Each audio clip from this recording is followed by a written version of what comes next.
दादा पवार असतील आणि तुम्ही आणि आप्पासाहेब जगदाळे यांनी जो काही विश्वास आम्हाला दिलाय त्या विश्वासाला पात्र राहून या इंदापूर शहरामध्ये स्वच्छ कारभार, पारदर्शी कारभार होईल एवढी खात्री या निमित्तानं देतो।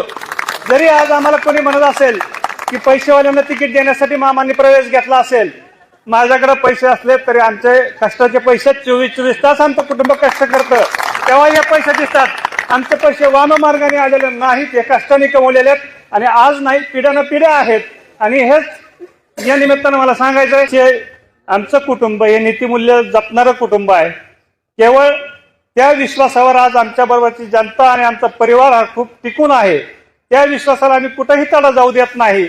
काही कुणीतरी त्या दिवशी म्हणले असतील की बाबा पैशाकडे बघूनच तुम्ही तिकीट देताय, परंतु असं नसतं। इंदापूर शहरामध्ये काम करताना या जनतेने जेवढं प्रेम दिलंय की त्या प्रेमाचा मी उतरा येऊ शकत नाही, एवढं प्रेम या जनतेने दिलंय। सगळ्यात मोठी गोष्ट की या जनतेने जे प्रेम दिलंय, जे विश्वास दिलाय, त्या विश्वासाला एकही तडा जाऊ द्या नाही जबाबदारी मी आमच्या मित्रपरिवाराच्या वतीने देतो।